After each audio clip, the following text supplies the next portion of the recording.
पांचवा सवाल क्या है? मैंने एक टीवी रुपए 10,000 में खरीद कर 20% लाभ पर बेच दिया। मुझे बेचने पर कितना धन प्राप्त हुआ? तो टीवी का क्रय मूल्य कितना है? 10,000।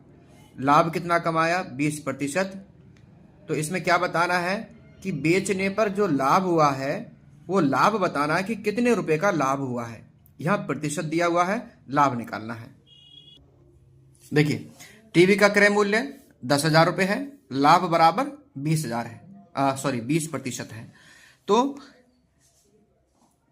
10,000 का 20% निकालना है। तो क्या लिखेंगे यहां?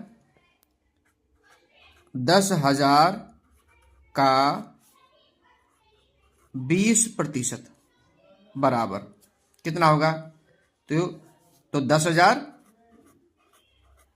गुणा का मतलब गुणा 20% का मतलब 20/100 कर दीजिए।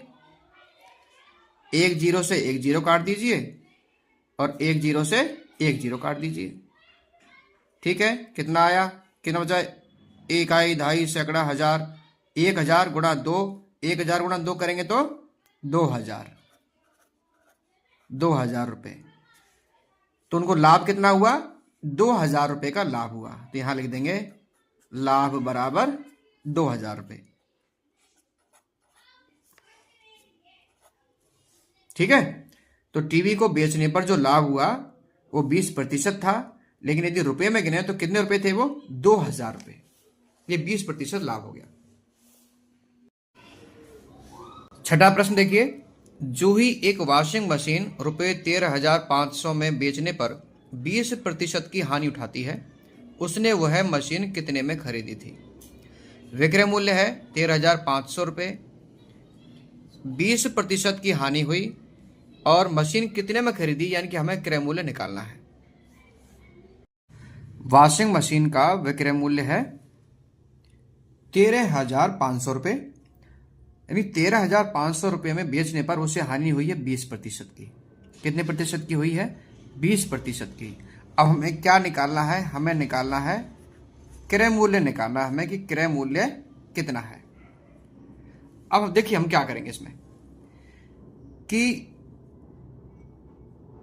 20% जो हानि है, यानी 100, इसका मतलब है कि 100 रुपए पर 20 रुपए की हानि। क्या मतलब है इसका? कि माना कि विक्रय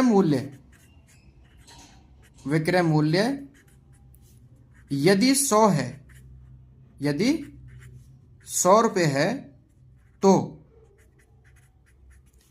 क्रय मूल्य कितना होगा?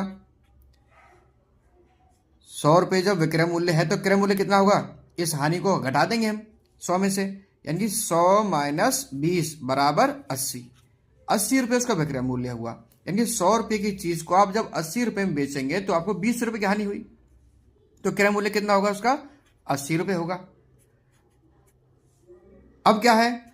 अब यदि विक्रय मूल्य, यानी विक्रय मूल्य यदि 13,500 रुपए है तो फिर क्रय मूल्य कितना होगा? ठीक है, तो विक्रय मूल्य यदि 100 रुपए है तो क्रय मूल्य बराबर 80 रुपए, और विक्रय मूल्य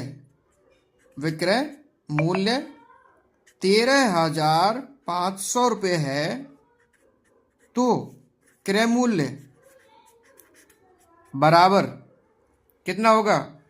100/80 गुणा 13,500। हम क्या करते हैं कि यानी कि जो 80 रुपए है ये हमारा क्या है? विक्रय मूल्य है, यानी इतने विक्रय मूल्य पर क्रय मूल्य कितना है? 100 रुपए है। तो इतने विक्रय मूल्य पर क्रय मूल्य कितना होगा? यानी कि हम क्या करते हैं ऐसे सवालों में कि जो हानि है उसको हम 100 में से घटा देते हैं। कितना प्रतिशत हानि है? 20 है। यदि यहाँ पर 10% होता तो 100 में से हम 10 को माइनस कर देते तो यहाँ 90 आता। ठीक है, तो उस 90 को लिखते हैं हम नीचे। अब यहाँ 20% हानि है तो हमने 100 में से 20 घटाया तो 80 बचा। 80 को लिखा हमने नीचे और 100 लिख दिया हमने ऊपर। अब गुणा में क्या करेंगे? गुणा में जो विक्रय मूल्य हमारा दिया हुआ है हम उसको लिख देंगे और हमारा उत्तर आ जाएगा। अब हम इसको सॉल्व कर लेते हैं। कैसे सॉल्व करेंगे? देखिए, एक जीरो से एक जीरो कट गया। ठीक है, 2 से 5 बार कट गया, 2 से 4 बार कट गया, अब इससे 4 से हम इसको सीधा भी काट सकते हैं। 4 तिया 12, 4 तिया 12, 3, 4 7 28, 4 5 20, 4 से काट दीजिए इसको सीधा। 4 तिया 12, एक बचा 15, यहाँ 15 हो गए, तो 4 तिया 12, फिर 3 बचे 30 हो गए, 4 7 28, 28 में 30 में से 28 किया तो 2 बचा, तो यहाँ 20 हो गया, तो 4 पंजे 20, 3375।